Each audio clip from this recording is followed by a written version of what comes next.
You guys never did a case called The Curious Case of Bishop Pike. You're right, we didn't. We also didn't go to Amityville, but that didn't stop me from doing an Amityville special. Why? Because I'm Dave Schrader, damn it, and when there's a topic I want to cover, even if I haven't gone there, we're going to cover it, and that's what we're doing tonight. I want to apologize to all of you watching the live stream. I'm having an allergic reaction to something, so I'm looking splotchy and red and crazy, and I apologize. Unshaven because my face is road rash underneath this junk, so I do apologize. Bear with us. Thankfully, our guest is much better looking, so direct your attention towards him. We've got some interesting stuff coming up I wanted to chat with you guys about. We're going to be doing, I think there's 2 or 3 episodes left from season 1 of the Holzer Files that we have yet to tackle on an episode of Holzer's Ghosts. And we do want to tackle that relatively soon. So we're going to do that, and I believe it starts next week. We'll be back, and we're going to be talking about, Grave Secrets, The Haunting of the Howard Dickinson House, Season 1, Episode 8. We'll be doing that. I also wanted to mention, hey, the autograph set kit is still available if you're interested. It's easy to obtain. Here's what you need to do. Just email me, dave@darknessradio.com for $20. You get my autograph book, The Other Side, A Teen's Guide to Ghost Hunting and the Paranormal, but it's written for everybody. We've got the book, we've got the Darkness Radio decal, the autographed Holzer Files card, and I can personalize for it. If you're interested, just email me, dave@darknessradio.com. That's dave@darknessradio.com, and we will be happy to get those kits out to you. It's $20 plus, I think, $5 shipping and handling. You can also buy just the book or just the decal.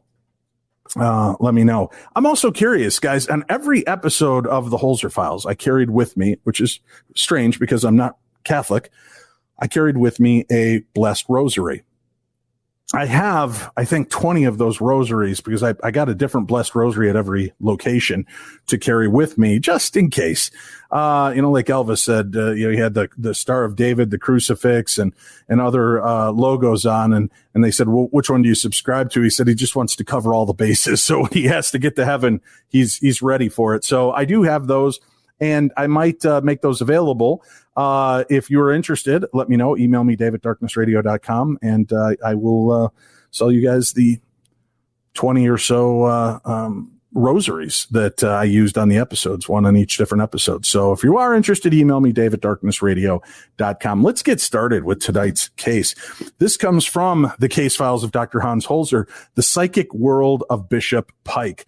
This gentleman, Bishop Pike, what a remarkable guy. We're going to find out a lot about him. If you are not familiar, you guys are in for a treat tonight. Hans Holzer was a very good friend of Bishop Pike's and wrote kind of what is considered to be the book about Bishop Pike's life, his death, and the strange aftermath of this case. But when I wanted to set forward and do this episode, there's not many of the original authors around, nobody that was available to talk to me about this. So again, I set out one of the best researchers I know. He is a fan of the paranormal, a researcher himself. And when I started talking to him about Bishop Pike, he knew who it was and was happy to dive in headlong to get into this. So I want to make sure I get all of the proper accolades in place. Ladies and gentlemen, joining us tonight, Mark Anthony, the psychic lawyer, psychic explorer, is a 4th-generation psychic medium who communicates with spirits. He's an Oxford-educated attorney licensed to practice law in Florida, Washington, D.C., and before the United States Supreme Court.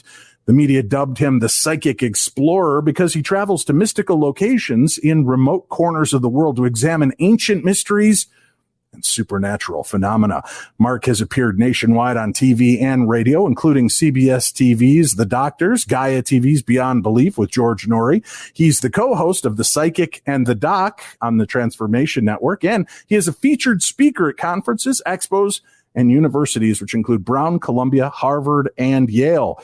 Mark Anthony is a columnist for Best Holistic Life magazine and the best-selling author of Never Letting Go and Evidence of Eternity. His highly anticipated cutting-edge new book, The Afterlife Frequency, will be released this October 2021. Ladies and gentlemen, please help us welcome back one of our all-time favorite guests and one of yours, the one, the only Mark Anthony. Hello, Mark. Hey, Dave, thank you for having me on Darkness Radio. And I want to say to the Army of Darkness, thank you. You know, Dave, everywhere I go when I'm on tour, and, before COVID, and I'm looking forward to going back, every single city from Miami to Seattle to Honolulu, somebody or a group of somebody's come up and say, we're part of the Army of Darkness. So awesome. You got a great fan base. They're awesome people. And I really thank you for having me back on the show. Well, not only are we having you back on the show, Mark, but I don't know if you heard a week or so ago, I announced that 2022 will be the return of Darkness Radio events. Oh, right. Yeah. Right. I know we became friends at the tail end of my run at Darkness Radio events. And I think you only made it to one or two, but we're rebooting. Can you believe it's going to be 10 years since the last Darkness Radio event?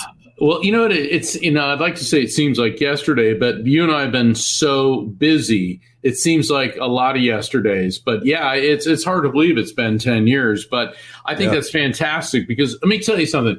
I speak at a lot of conferences and they're all great, but the Darkness Radio conferences have that special edge. So it's going to be a lot of fun.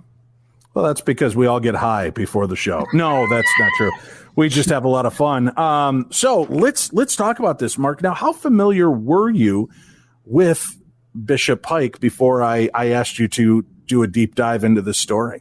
Well, it's really hard if you study theology, philosophy, and psychic phenomenon like I'd have my whole life, not to be aware of Bishop Pike. And I'll tell you, Dave, I mean, he's got to be one of the most interesting and controversial characters in theology, certainly in the 20th century, and even his influence exists to this day. There's still backlash. I mean, I even found articles written as recently as 2018 where they're still reviewing him. In fact, I think it was there was a Catholic newspaper that called him, they do an article called The Heretic of the Week.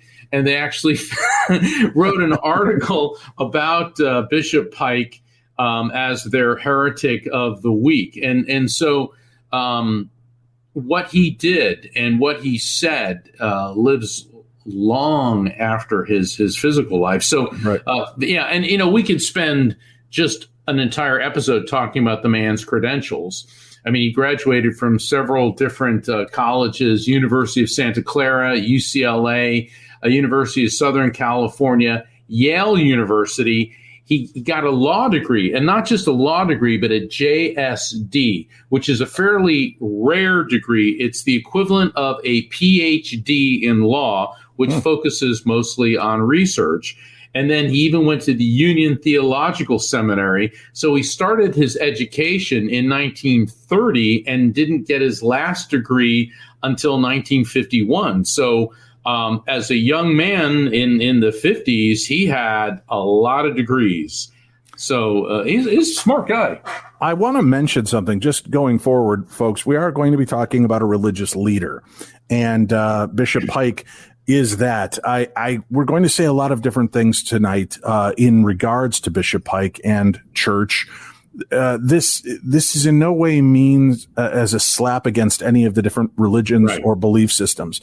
But I'm going to go on record as saying, after the research and reading and interviews that do exist with Bishop Pike online that you can find, and the multitude of little bios that they did on Bishop Pike, this guy was controversial for a good reason. This was the 50s and 60s, and he was at the forefront of the civil rights movement. He was part of that march with Dr. Martin Luther King. He didn't sit on the sidelines. He engaged because he believed in the gay rights assignments back in the 60s and 50s. He believed in human rights and religious ability to believe what you want to believe and not be chastised. And I found that so refreshing as I've been reading about him myself. This guy was a thinker. And I love the fact that, a lot of these little interviews that you'll see that he pops up on and live on YouTube and places like that, when they talk to the other religious leaders that were part of his church, it's funny because they're all like, listen, the guy was either a complete madman or he was a complete genius. And I'm pretty sure his genius is what made him seem insane. And the only reason he pissed all of us off was because he was asking the questions none of us could answer. And he had answers none of us had ever thought of. And that's what I love about religion and spirituality, is challenging the paradigm, not in an egotistical way. Although there are many people who said that Bishop Pike became self-absorbed in his own ego, but I think it was because he was seeing the inadequacies of religious structure, not of spirituality, not of communing with God and Christ and whatever religious leader you believed in, but in the way that the edicts were put down, the theologies and dogmas of the church. He did. And, Dave, he did something else, which I found really fascinating. We've all heard of Senator Joseph McCarthy. Back in the 1950s, during the intensity of the Cold War, there was a Senator, Joseph McCarthy, and he formed the the Senate Committee on Un-American Activities. And McCarthy spearheaded investigations on all types of people. Hollywood was decimated. There's a movie, Trumbo, which stars, who's the guy that played William White? Bryan Cranston. Yeah, fantastic. Highly recommend it. I remember years and years and years ago, there was a movie, The Way We Were. It was all about the McCarthy hearings. And McCarthy was destroying a lot of people's lives because they were investigating anyone, even people who went to socialist or communist party meetings in the 1930s. Just going to a meeting to listen to it, they were then charged with being a communist. The pressure he did even made Charlie Chaplin leave the United States. Well, Bishop Pike went public against him because McCarthy was trying to accuse nearly 700 ministers, pastors throughout the country as being communists. And when Pike was fearless, and he stood up against him, and then President Eisenhower jumped on the Pike bandwagon, and because of Bishop Pike's counterattacks on Joseph McCarthy, that began his decline and fall. So it's really hard to just encapsulate what this man did. And like you brought out, Dave, and I want to say this too, we're going to be talking about some theological issues that he brought up that some people are going to find offensive.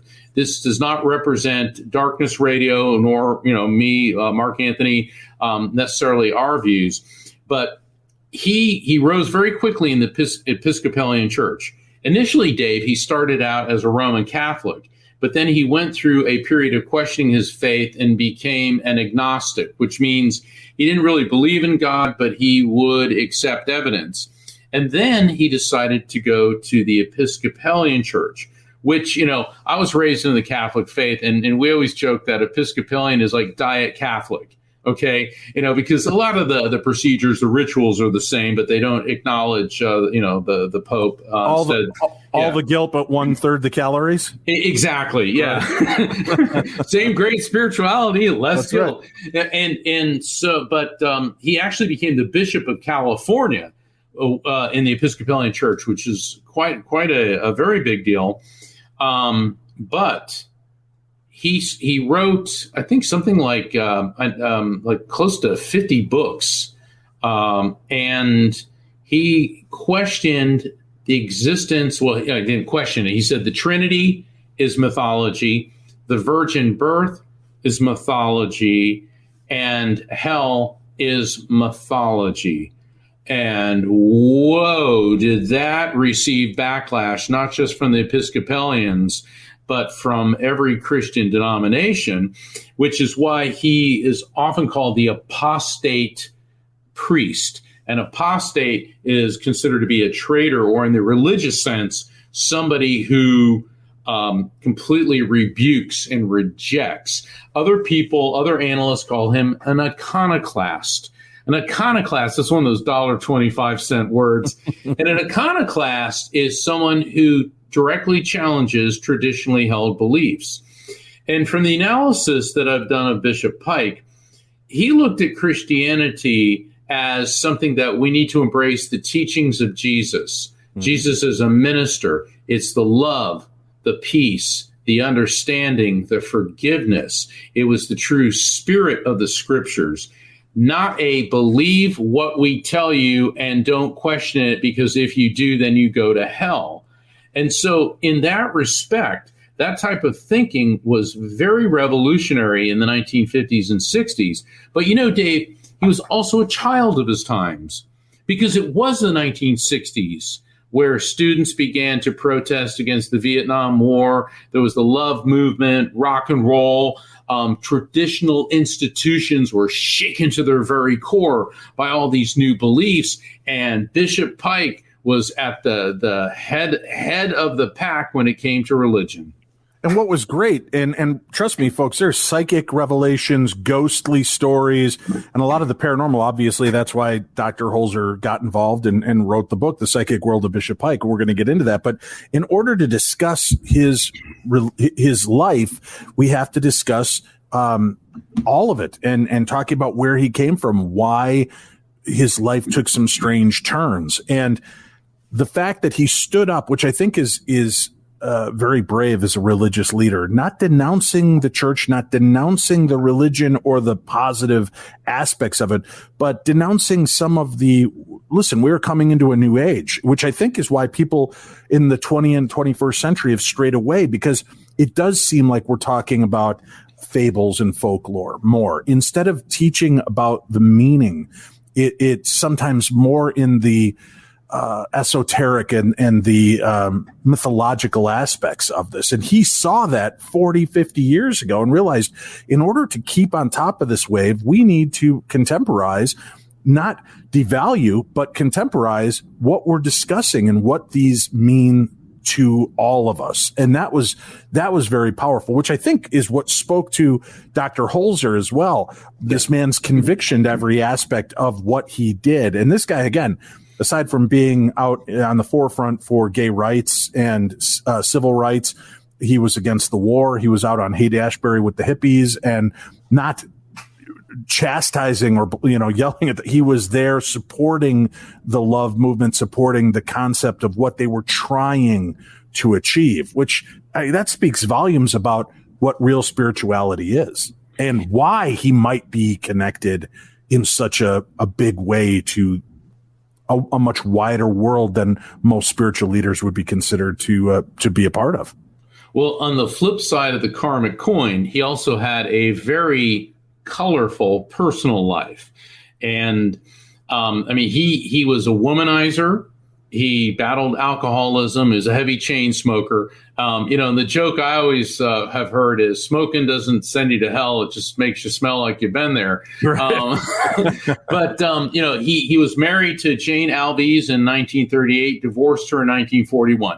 1942, married Esther Yanofsky, divorced her in 1965. But when he was married to Esther Yanofsky, he was living with his secretary, Mayan Hackett Bergren. And there's a lot of controversy what was going on there. Not only was he living with his secretary, but apparently she overdosed on sleeping pills in his apartment. And according to police reports, he moved her body down the hall to her room, destroyed evidence, lied to the police, and yet performed her eulogy at her memorial. So this was leaking out into the Episcopalian Church.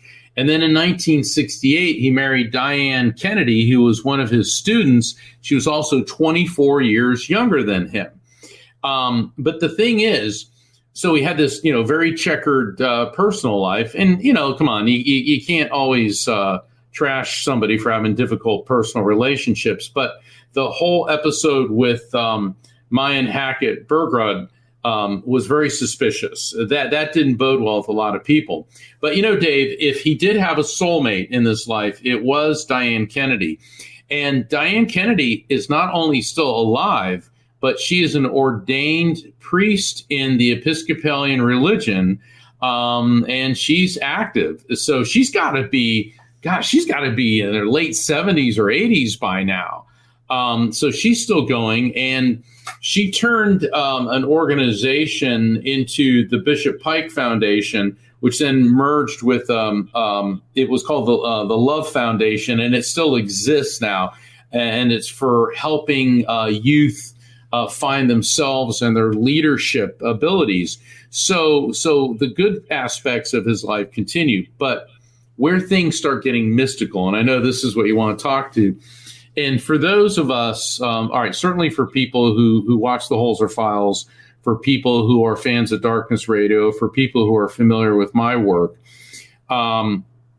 when there is the death of a loved one and the devastation, and I know Dave knows this. I had the privilege and the honor of knowing your mom, Dave. I loved her. She was just awesome. I remember eating cherry pie with her at Estes Park. I bought this cherry pie. We're all sitting there eating cherry pie together. And, that's when I think your mom, I think of cherry pie and laughing and having a great time.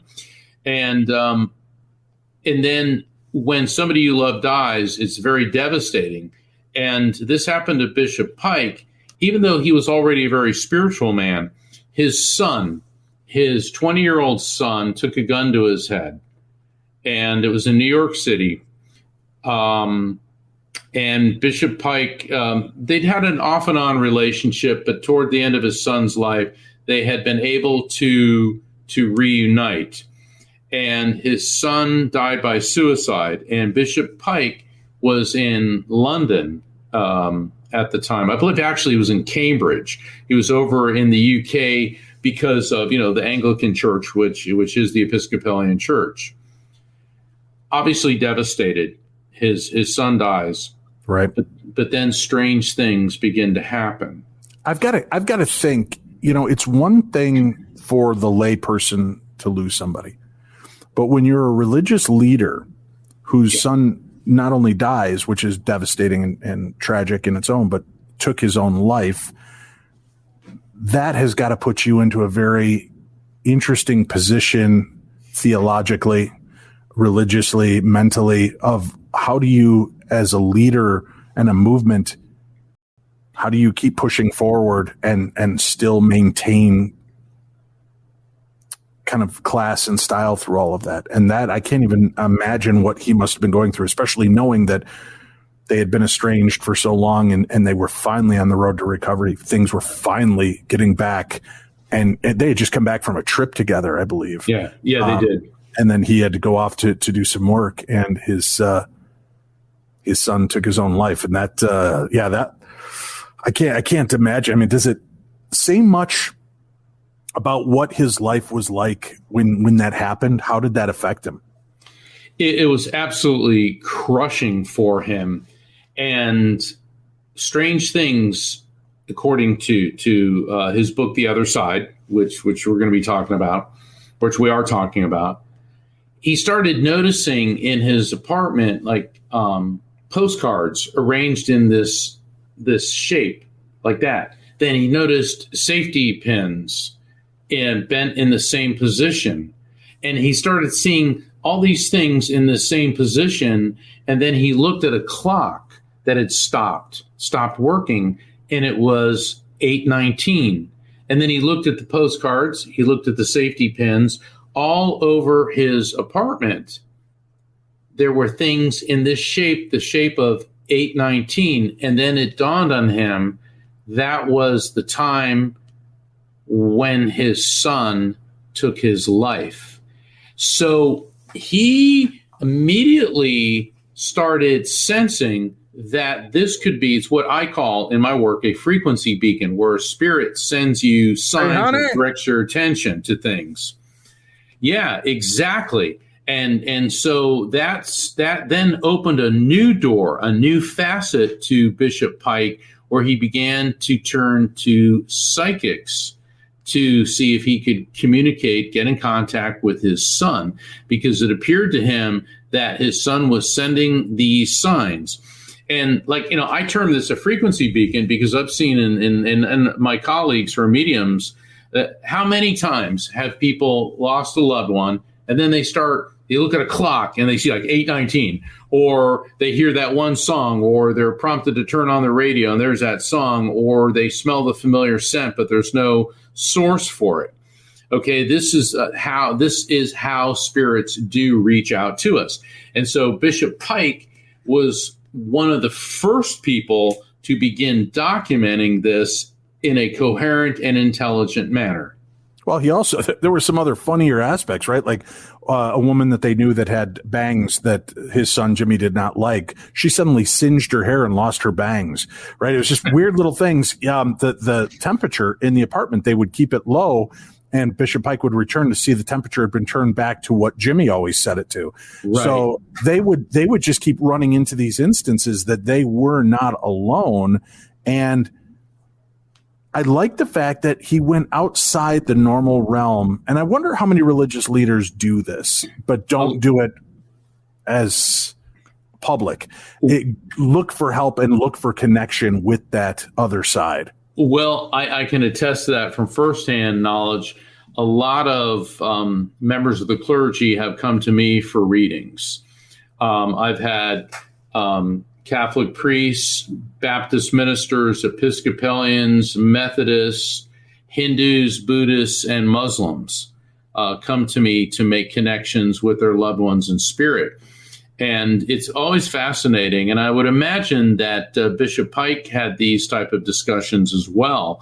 And I'm like, it says, this in the Bible, like mediums are not a god. And they're like, yeah, well, a couple of verses around, eating shellfish is an abomination. And you're supposed to stone your daughter to death if she walks into a temple menstruating. So they said, you have to take this in perspective. And also, the Bible is Old and New Testament is loaded with stories of people with psychic abilities. And when we're the bad guys, we're witches or mediums. And when we're good guys, we're prophets or prophetesses. And so a lot of them, in fact, the Catholic priests that I've done readings for told me in no uncertain terms, the Vatican is very well aware of psychic phenomena. What do you think the saints were? And our official statement, and this holds true with the Episcopalians and others, is, yeah, you're not supposed to do it. But they also realize that it is a gift and that spirits are capable of communicating with us. And if we know how to pay attention to the signs. And so that's why people in the clergy find themselves in this paradox, this terrible dilemma when they're crushed by grief. And unfortunately, they don't find Scripture comforting. Now, that being said, it's I don't want to hurt anybody's feelings, right. But I've heard this, I don't know, about 4,000 times. Well, I've talked to religious leaders from many different sects, and from rabbis to priests to pastors to ministers. And you know what? A lot of them tell me on the sly, they're like, I can quite often see the spirits at the funeral, I've spoken to and done these things. But if I say this out loud, people will A, think I'm nuts, or B, think I must be working with the devil, when truly what we're given and is given in the Bible, Jesus even says that which I do, so can you, if you have belief in my Father, right? These leaders have what's called discernment. Right. And gives them this ability. And many religious leaders I know are extremely mediumistic and psychic. Yes. Not everyone, of course, not everybody. And I'm sure some of them fight it back for fear what it could mean. But when most of them are realizing that the messages they're getting are love messages, not you should kill your entire congregation with Kool-Aid. I mean, that's when you start to question where you're getting your information, right? Yeah. So yeah, absolutely. Yeah. I'm sorry. Go ahead, Dave. I was just going to say, so that was, that's an interesting element. So he is not necessarily having the communication, but his son's spirit is so strong. And I know people were saying, well, he was just dealing with the grieving process, which is powerful, but other people were witnessing this phenomena around him as well. Correct. And, he started consulting with a number of mediums. Ethel Johnson Myers, who worked with Hans Holzer during the Amityville investigation. And I hold her in very high regard. Ina Twigg, she's a British medium. From what I understand, the connections that she made with him were very good, a lot of evidence. And also there was some and let's mention that Ina Twigg was really the first medium that he sought counsel with. And she made the communication with him the first time, which she gave a few elements that it was somewhat generalized. He was right attuned to that some of it was generalized, but there were just enough little bits dropped that were specific to his son that he knew she couldn't know this. And when he saw her the second time and she dug deeper and he wanted to understand his son's death more, she said it had something to do with his sense of person and maybe a femininity. Does this make sense? And Bishop Pike never talked openly about it, but it did make sense to him that his son might be dealing with homosexual feelings or different senses that made him question and feel weak, which that really struck home with him. And I thought was interesting because her story is equally weird and kind of cool the way they connect in this, but he was seeking this and he was doing it publicly too. I thought that was pretty compelling. I don't know. Was it in the sense of Harry Houdini? Do I go see these people and see if they're charlatans? Or do I give this grieving father, give these people the opportunity to prove to me that there is something beyond what we all thought we knew? Well, I think a part of what happened with Bishop Pike is he got so excited when he was working with legitimate mediums and getting evidence because it was a big mystery why Jim Jr., his son, took his own life. But then it came out in Ina's reading about his conflict being homosexual, which is also fascinating because Bishop Pike then was at the forefront of the gay rights movement, which in the 1960s was about as fringe as it got. Yeah. Nowadays it's mainstream. Who doesn't know someone who's gay? I mean, we have Secretary Pete Buttigieg. All right. So, being gay is like no big deal. But back in the 60s, it was. But the other thing about Bishop Pike is he was kind of the first really flashy televangelist because he had a TV show. And then he went beyond what anybody's done. And he had medium Arthur Ford come on the show and conduct a seance. In other words, Arthur Ford did a reading for him on television and allegedly, and I'm saying allegedly here because I want to talk about this, get in touch with his son. It was discovered after Arthur Ford's death that in his home there were scrapbooks filled with articles and information about Bishop Pike and his son. So the allegation is that Ford was doing research on Bishop Pike and on Jim Jr. prior to the readings. I don't know if he did. I don't know if he was collecting that information after the fact to see if what he brought up, could be verified or it was done before the fact. But I think it's necessary for us to bring this up. And the reason that I do, Dave, is you and I have been working together a long time. And what I've always admired about you is you go with evidence, before you jump to any conclusions. And that's the mark of a true paranormal investigator, is implementing the scientific method, observation before we jump to conclusions. But the problem with mediumship is it's fraught with the history of mediumship is fraught with fraud. I've seen demonstrations, and I'm not going to mention any names, that to me are nothing more than charlatanism. There are mediums who have gone, who have criminal records, who are clearly researching people ahead of time. But there's always some bad apples in every barrel of apples. The mediums that Dave works with, the ones that I associate with, are the legitimate mediums. And this is a real phenomenon. Being able to communicate with spirits is part of the human experience. And Bishop Pike was the first major theological celebrity to go public with this. Let's take a break. We'll come back. We'll discuss more of the psychic world and curious case of Bishop Pike. This is Hans Holzer's book. You can find versions of paperback on online. As a matter of fact, if you go to darknessradio.com, click on the shop tab and go to our Amazon shop, I think I've got it listed there so you can find it. Hardcover copies are extremely rare, and you will pay a pretty penny, just to give you the heads up on that. Also, during the break, go check out Mark's website, and he has a brand new website, afterlifefrequency.com, and you can find more information about Mark, his readings, his work, his new book that's coming out, afterlifefrequency.com. So check that out. We'll be back. We've got more to discuss. You're tuned into the best in paranormal podcasting. I'm Dave Schrader, and this is Darkness Radio.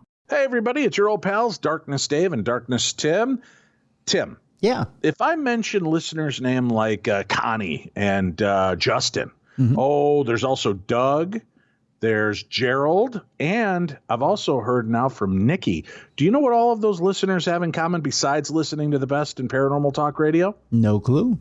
Well, they're just like you and I. They deal with their own forms of depression and anxiety, and they've taken advantage of one of our sponsors. That's right, Talkspace, because it's like having a therapist in your pocket at all times, being able to reach out to your therapist. I'm Dave Schrader. This is Darkness Radio. You can listen to us every week. We have brand new episodes Wednesdays and Thursdays. Wednesday, Supernatural News Parashare, where we take your stories. Remember, if you've had a weird encounter with the supernatural, we want to hear about it. Email them to me, dave@darknessradio.com, dave@darknessradio.com. Send me your stories. And if you're a good writer and can keep it to two pages with paragraphs and well spelled, we may feature it in an upcoming Theater of the Mind aspect of our episodes. If you haven't heard that yet, you'll be happy to hear those when you tune in to the shows on Wednesdays. Thursdays, we always have a guest, and we do some of these special live events Thursday nights. The podcast version of it is available on Fridays. So you can always tune into the best in paranormal podcasting. Just look for Darkness Radio no matter how or where you listen to your favorite podcasts. As a matter of fact, you can always just ask Siri or Alexa. I'm trying to be cool so that we don't set off all the stuff in your house. Just ask them to play the new episode of Darkness Radio and they'll fire off. I know we're on Amazon Music. We're on so many different Spotify, iHeartRadio, you name it, we're out there. So find us, listen to us, share us. For those of you that are new and only watching this on video, that's why I'm doing the quick introduction. Also, come see me this July at the Belvoir Winery in Liberty, Missouri, for Haunted in Havana. There are tickets still available. Amy Bruni, Adam Berry will be there. I'll be there with Cindy Keza. There are other great celebrities from the paranormal realm that will be on hand as we investigate the Oddfellows Asylum at the Belvoir Winery. And that's coming up middle part of July, but there are a handful of tickets still available. So go check out strange-escapes.com or just go to darknessevents.com. Darkness Events, and all of the different events I'm a part of this year will appear there, and you can click on it and find out more. Get your tickets and meet me. I'll be in New Jersey, and I'll be out in Texas and California and Nevada, and we've got a lot of great places we're going to be heading out to this year, and I hope that you'll come on out and see us. Mark Anthony, one of our very favorite guests in the world, is back with us tonight, and we're talking about the curious case of Bishop Pike, and we've been discussing kind of his background and his religious upbringing. Now he starts bringing to the public the concept of mediums, of soothsaying, speaking, necromancing. Mark, I've got a guess that's pissing off the church leaders of the time. Absolutely.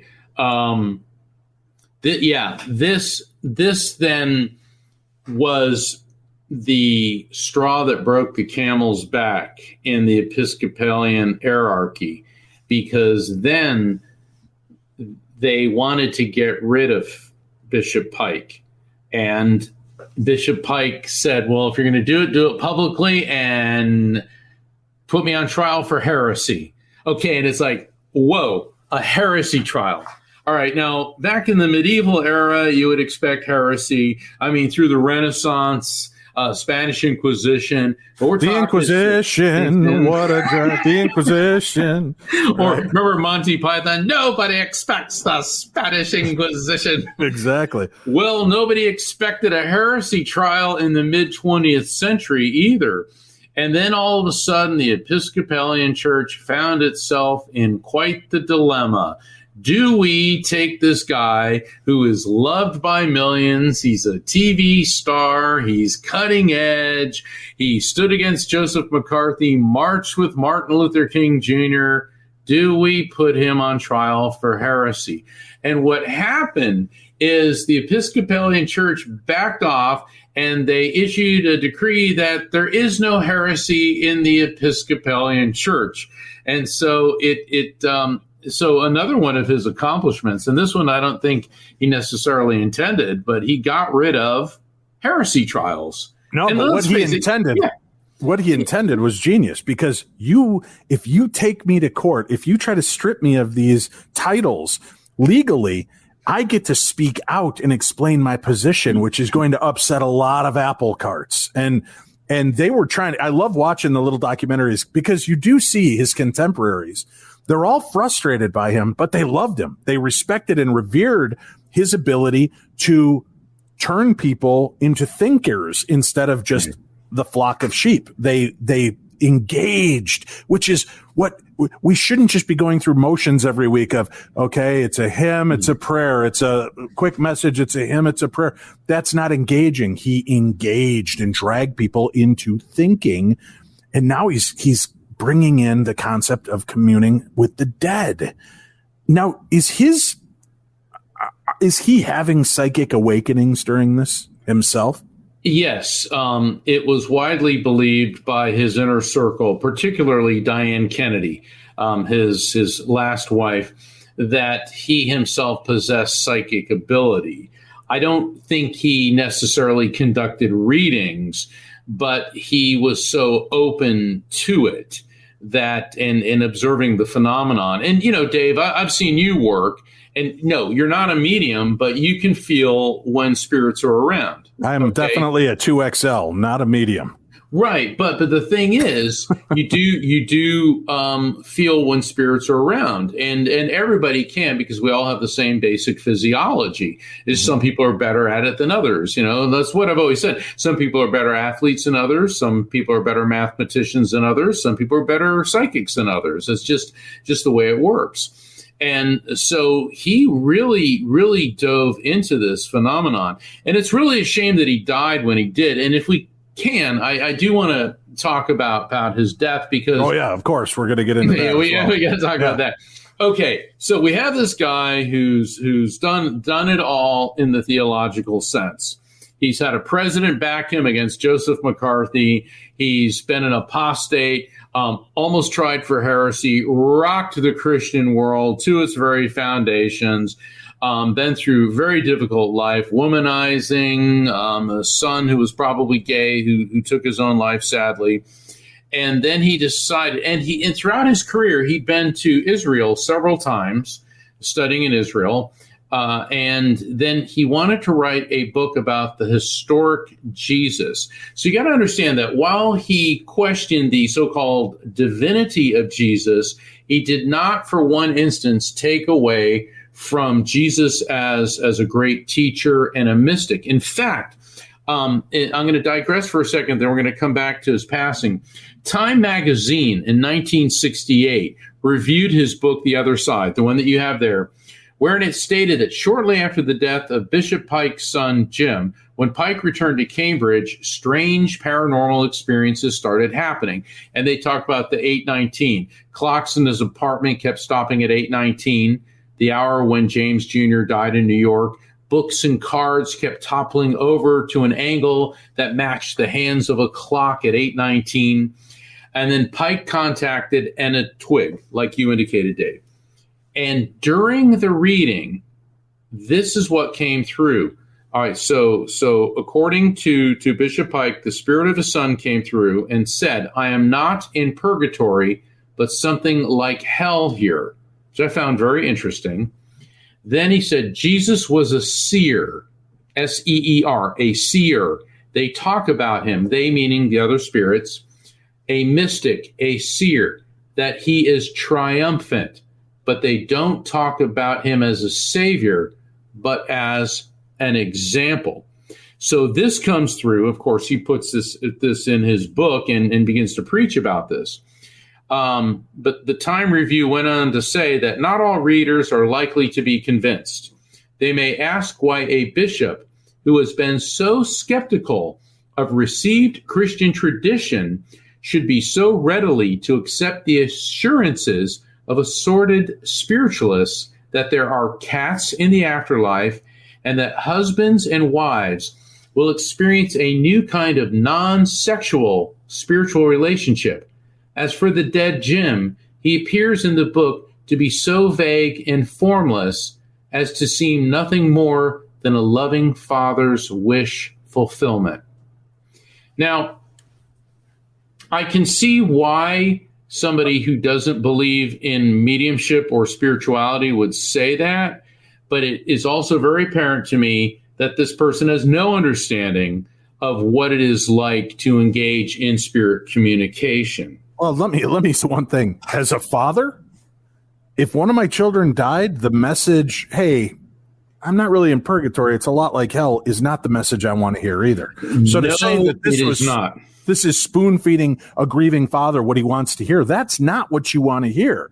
No. But he gave concepts of what life and death really are, what it means. And none of it was blasphemy, unless, of course, you're part of a larger church organization who looks down upon all of that. But the fact that he's coming forward and being that honest and giving the concept that, and again, it's up to whichever theological debate you believe. A lot of us go through a cleansing and healing process after death, that we have to go through healing. We have to face the things that we've done, where there may not be a theologic hell.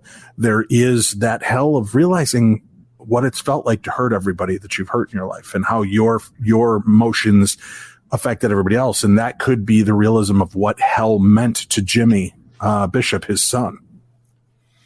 Yeah, absolutely. And that's a really good point that you brought out, Dave. I'm not in purgatory, but something like hell here. Because people always accuse mediums, you tell people what they want to hear. Now, speaking for myself, I never say or transmit anything that isn't conveyed to me. And I've had people say, well, I don't like what you told me. It's like, okay, a reading isn't about going to hear what you want to hear. It is about transmitting what is conveyed to you from the Spirit. Right. And so when I read this review, I pondered it for a while. But when he said that, the formless Jim seems nothing more than spirits, people expect every spirit to come through and start giving, their social security number. It's like, hello, I'm the spirit of Jim Jr. Here's my name, rank, serial number, social security number, and all this facts and data.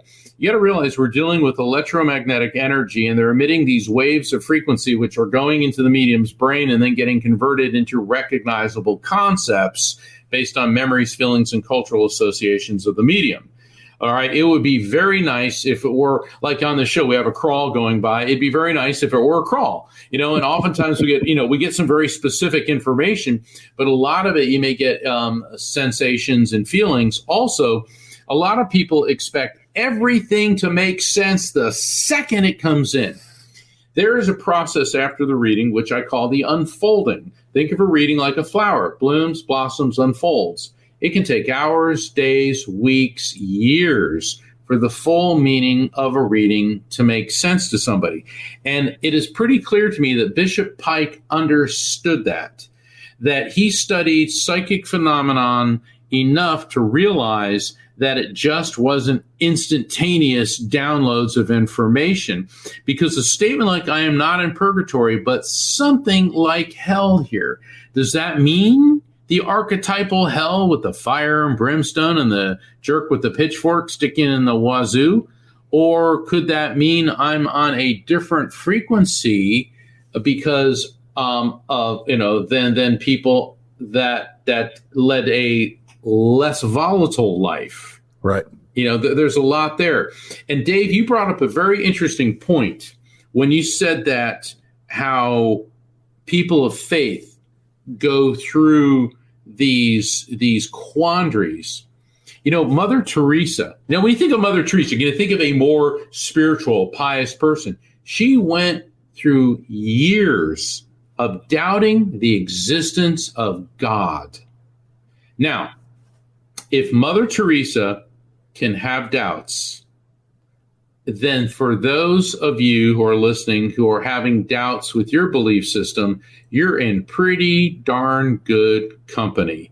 Mm-hmm. And I believe that, and I think this is pretty clear from everything that I've studied about Bishop Pike. How can you have faith without doubt? It's part of the journey.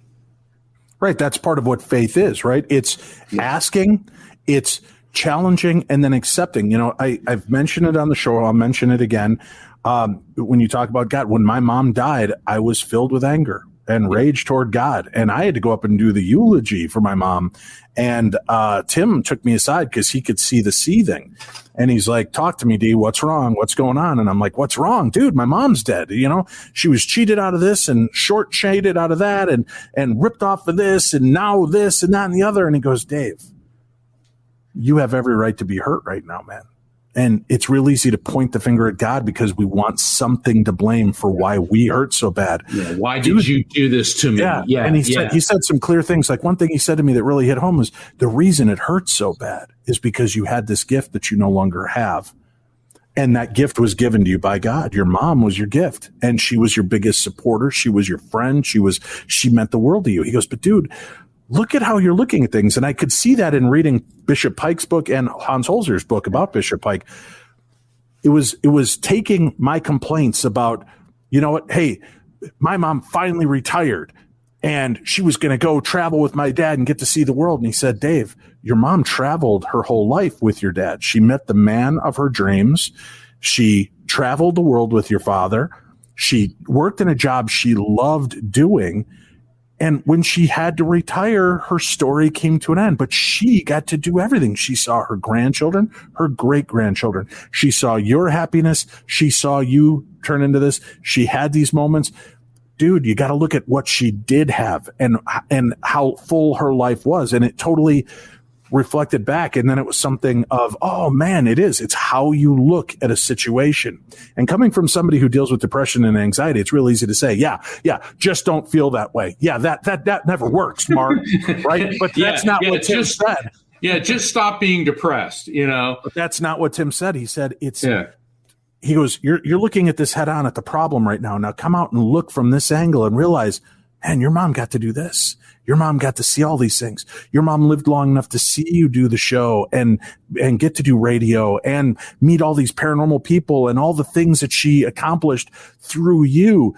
And it was like, wow. So I could see in Bishop Pike's world, as well as he's making these connections, how that's rewiring the concepts we've all been trained to believe or conceive. And now there's much more to it. And he starts having quite profound experiences with the dead and with the thought of what life and death really means.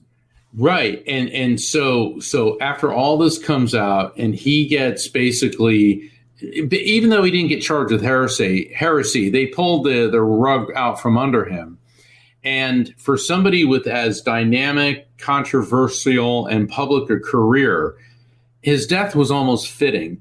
He and Diane went to Israel because he wanted to follow in the footsteps of the historic Jesus. So they drove out, they flew into Tel Aviv. They rented a car. Now, this is what I don't understand. They only bought 2 Cokes and they drove off into the Judean desert. Okay, and I've been in a lot of deserts. I've been in deserts in Asia and in the United States and actually in the areas in the Pacific. They're hot. Okay, that's why they call them deserts. Well, their car got stuck in some sand and they didn't have a map, or they had a map, but they didn't know where they were. This was years before GPS. They didn't even have a compass. And so they started leaving, looking for water. They found a shady spot, but he was not in great health, big time chain smoker. So Diane left him there to go for help. Eventually she found it. When they returned to the shady spot, he was nowhere to be found. His body was found some days later. Apparently he'd wandered off and he did find a water source, but then left some clothes there so they could track him.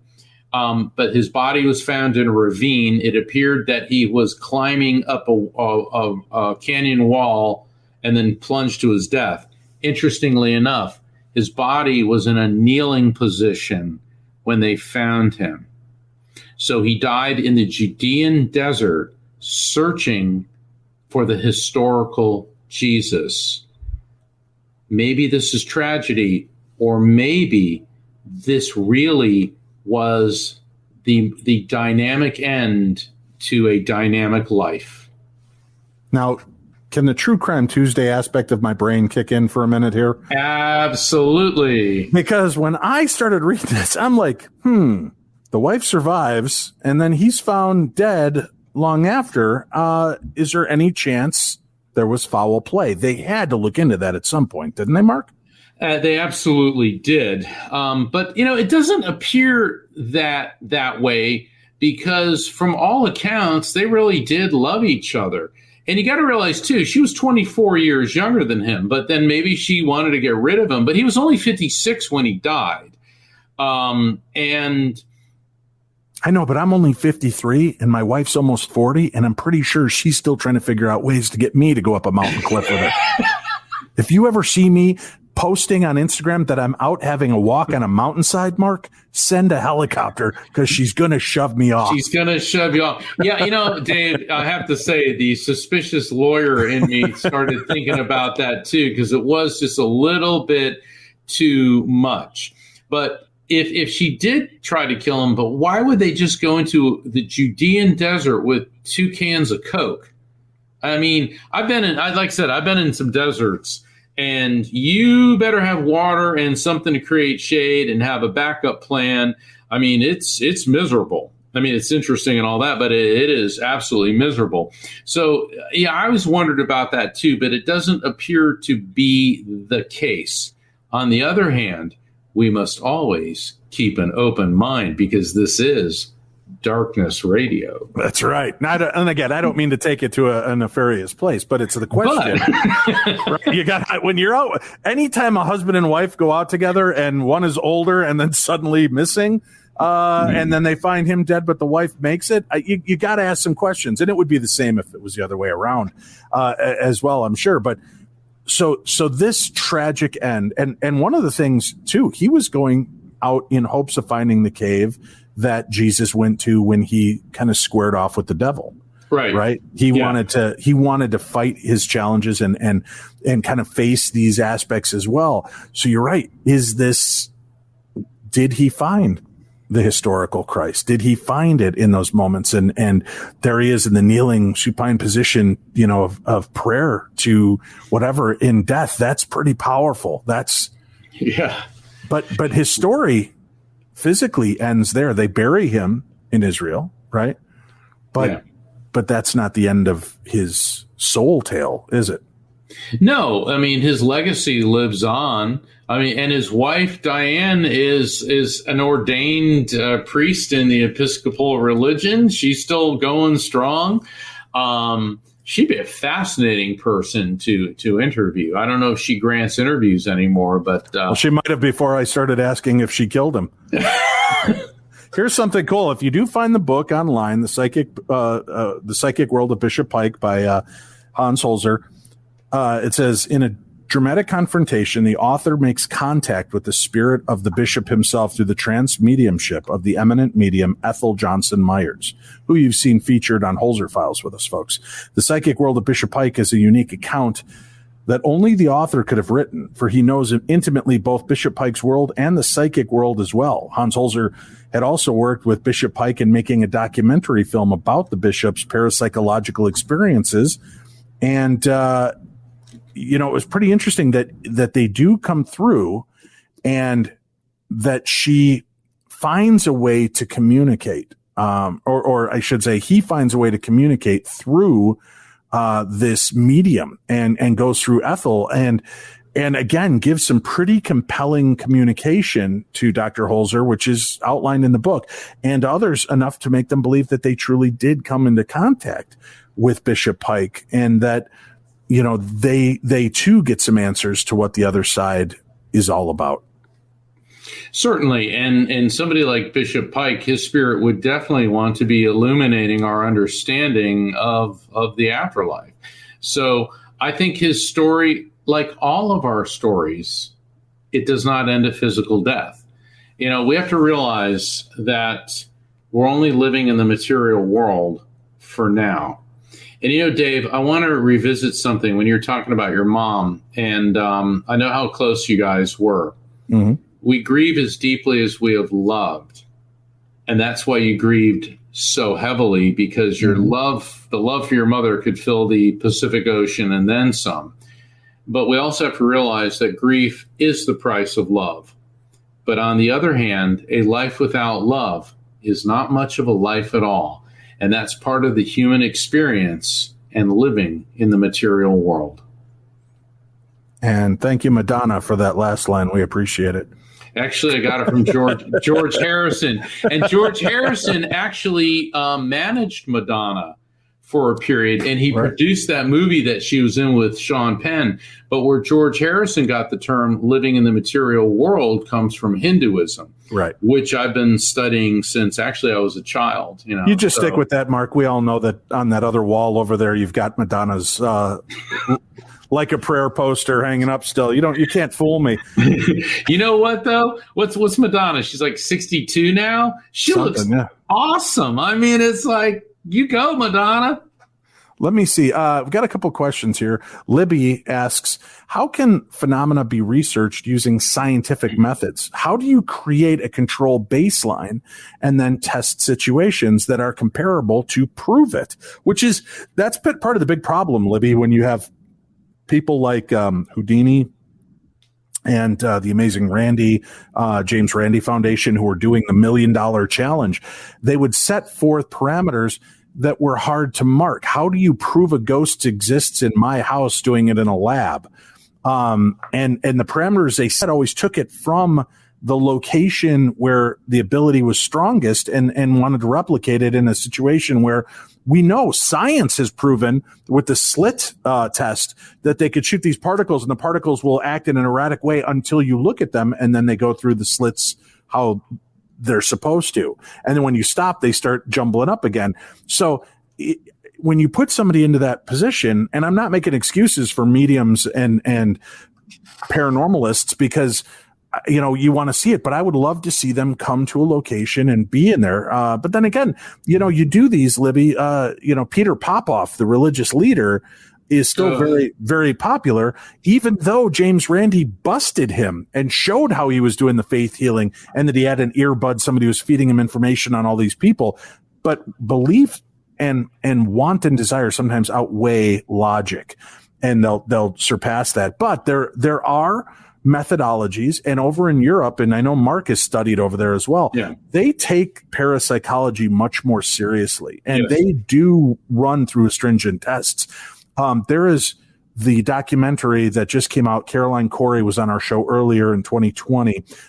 Superhuman, I believe, is the name of the documentary. And it's amazing. But they were showing things. They were doing tests out of the blue, like putting there was like a foil wrapper from a piece of gum on a needle inside a jar that could not be influenced in any way. And just her having her hands outside the jar and going like this and thinking, she started spinning.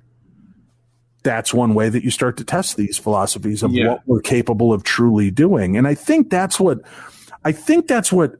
Bishop Pike was really discussing in a lot of his experiences, was that let's not close our minds to the possibilities. And now, if you guys haven't been paying attention, the current popes, the last two popes, have both come out and said, the world is a much bigger place. The universe is a much bigger place than we've ever thought it was before. Sure. It's okay to believe in life on other planets, and there's magic all around us, right? There are miracles that take place every day if you watch for them. And replicating them may not always be the easiest, but it's challenging, and that's what we need to do. That's what I think excites us, and why there are so many people this late at night on a Thursday watching an interview between Dave and Mark, because let's shake up a paradigm. Let's try to see what else there could be. What are the new possibilities that we can examine?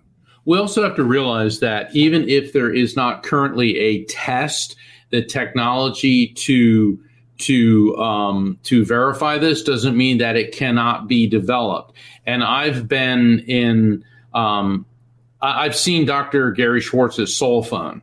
And let me tell you something, the technology to communicate and to prove the existence of spirits is on its way. So, because people say that, well, there's no way to prove this. There's no scientific method. It's like, well, maybe not now. I mean, and one of the analogies I always like to use is, what was the cause of disease before the invention of the microscope? People thought it was noxious vapors. It was demonic possession.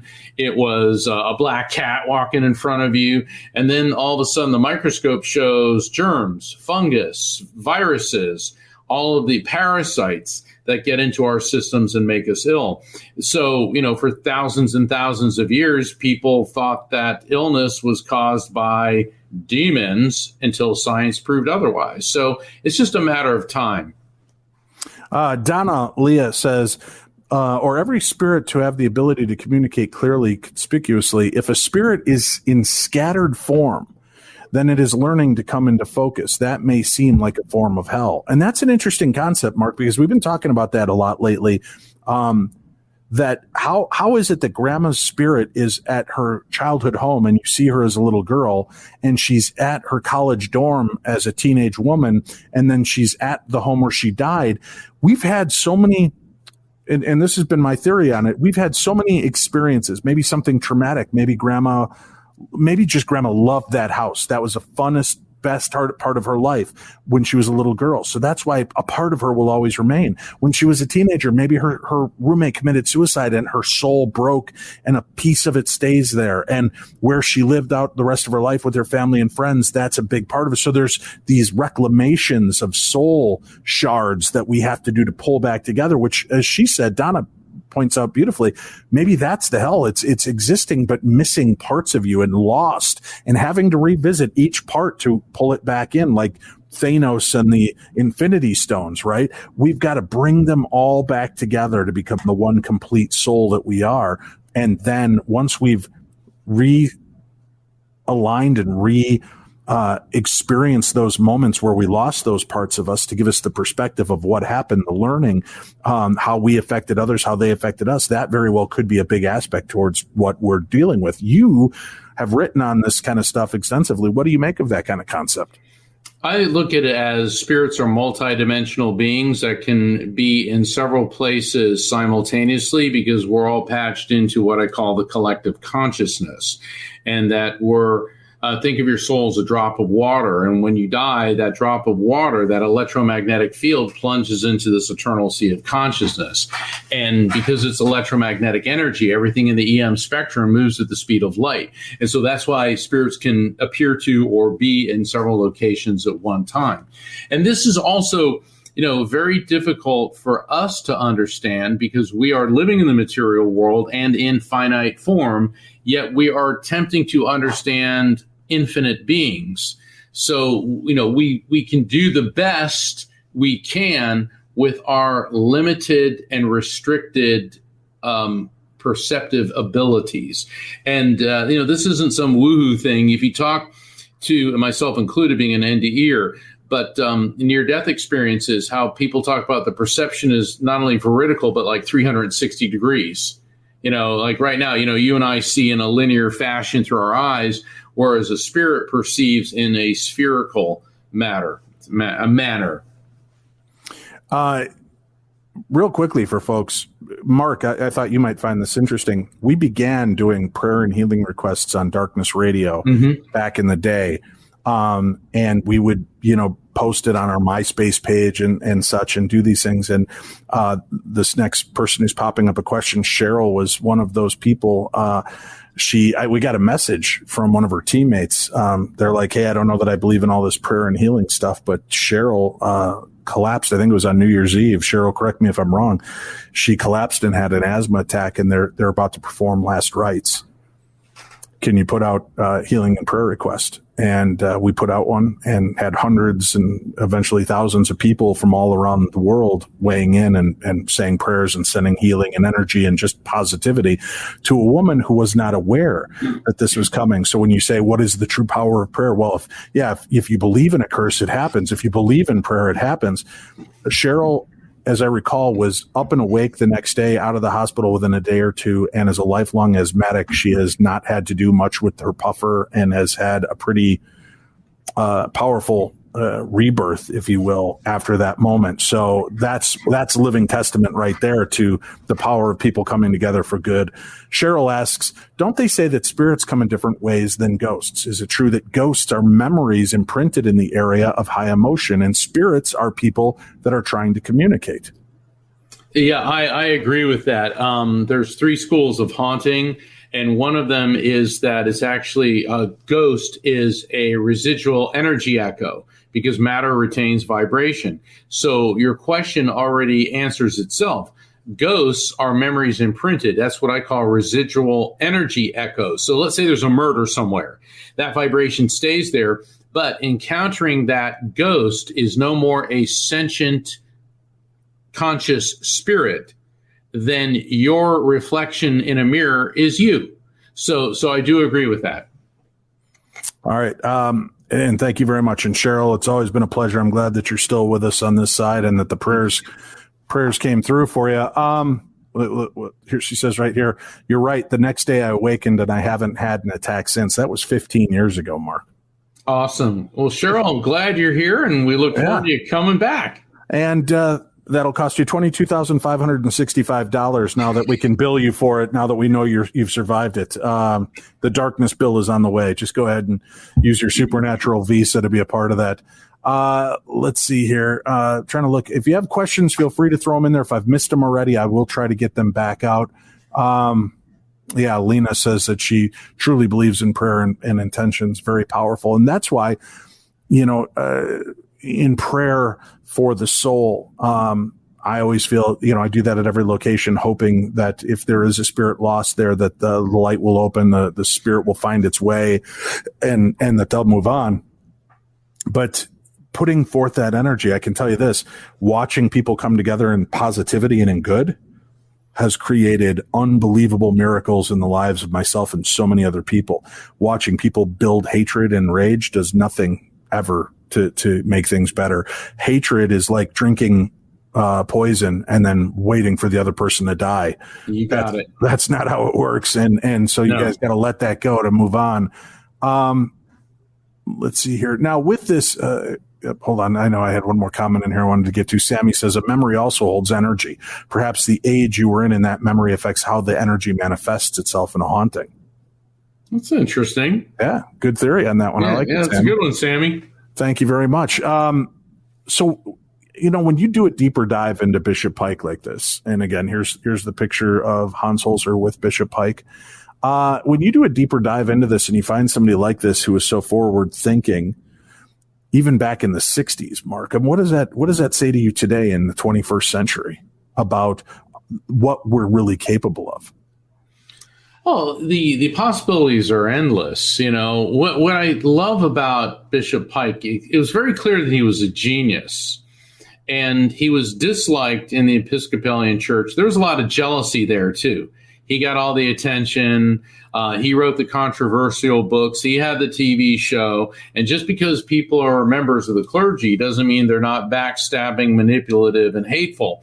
And that's one of the hardest things that he was able to had a hard time comprehending was how spiteful his fellow members of the clergy were. But despite that his thirst for knowledge and the quest for understanding, what it says to us in the 21st century is that the quest is continuing. Our technology is better now. Also, mediumship has come out of the fringe element and is being discussed openly.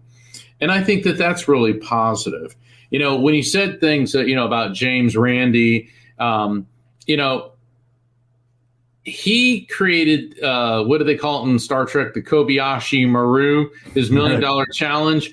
I had some mathematicians analyze it, and they said that it's impossible to win this because he was judge, jury, and executioner. Okay, so no matter what evidence or whatever you presented, he was the one that decided, no, you don't get the $1 million. It's kind of like the Greek myth of Tantalus. He's in Hades. He tries to reach for the food, and it gets too high, or tries to drink the water, and it vanishes. No matter what, you're never going to be satisfied there. So there's always going to be people like that. I never, what he did with Peter Popoff, though, Popoff definitely deserved it. First off, he was not a psychic. He was a phony religious fanatic, and his wife was backstage broadcasting to him. He had an earpiece in, and one of Randy's people, they started scanning the lower bands of AM radio, and they caught it.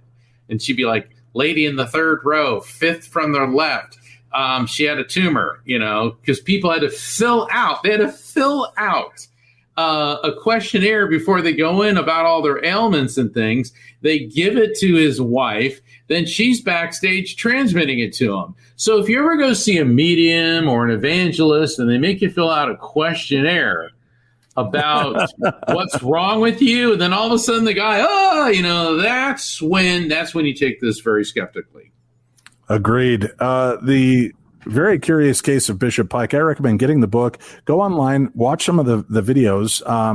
They're pretty compelling, and I think there's even just one of him talking for about an hour and a half about these concepts and beliefs and challenging the church paradigm. Again, never in a disrespectful manner, but wanting us to stop following blindly.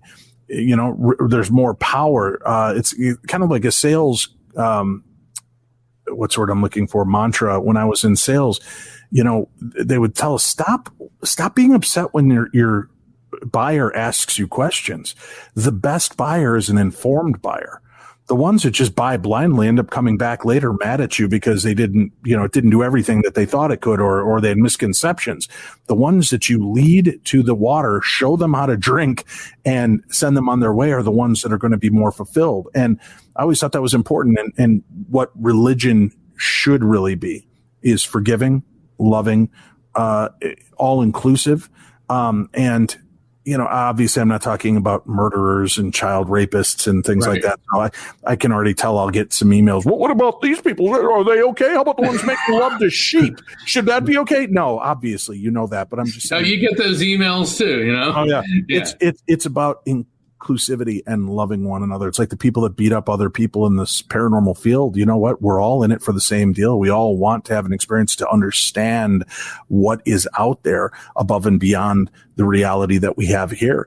Coming together is how we break those paradigms and start to learn together by everybody hoarding their little ball of knowledge, thinking theirs is the right one, instead of sharing it and seeing how it might create something even more powerful. That's a sad loss. Yeah. So hopefully people are going to be able to kind of become a little bit more open in this. And we do these live events. I've met so many of you. Thank you all for coming up to me, and got to meet our friend Cindy, who's been in the chat ever since we started doing these live ones.